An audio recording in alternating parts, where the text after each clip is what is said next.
I'm Michelle Melisko, and I'm an associate clinical professor at University of California, San Francisco, Helen Diller Family Comprehensive Cancer Center. Tell me a little bit about your experience with the prevalent drug shortage problem right now.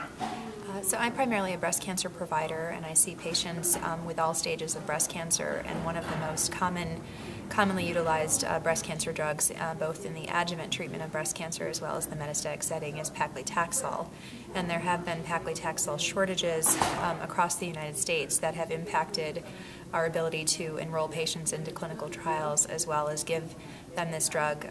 during standard clinical practice. Although we haven't really had a complete lack of this drug, we have been encouraged to consider alternate agents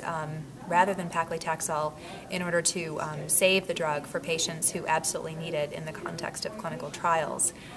One of the alternative drugs that has been recommended is another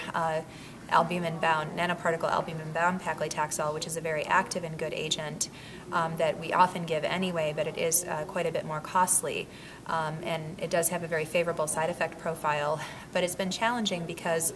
we've had to take patients who've been on Taxol and actually ask them if they would be willing to switch to an alternate agent. And of course they're very anxious that this could mean that their tumor would no longer respond to that agent.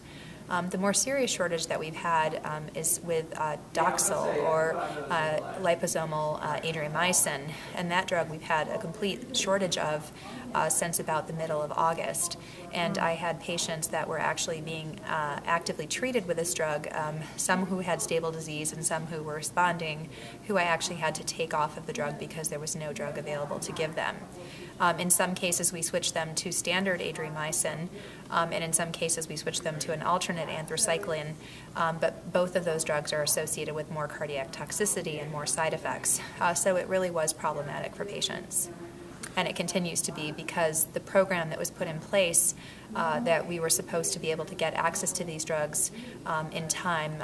so far has not been very fruitful for us. How do you think this is going to affect the prognosis of these patients in the long term if this continues? Yeah, well, I don't think that there's going to be a long-term impact on prognosis because there are other drugs that patients can be given, but it's certainly a very stressful time, for patients and for physicians to wonder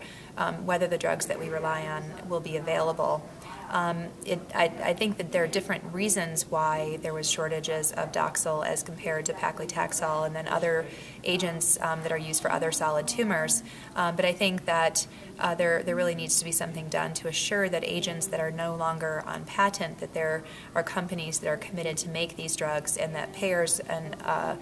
communities are willing to pay for drugs at a certain price level that makes it worth, companies that make generics, to makes it worth their while to make and distribute these drugs that continue to have activity in breast cancer, even if they may not be high dollar drugs for companies to make a lot of money off of.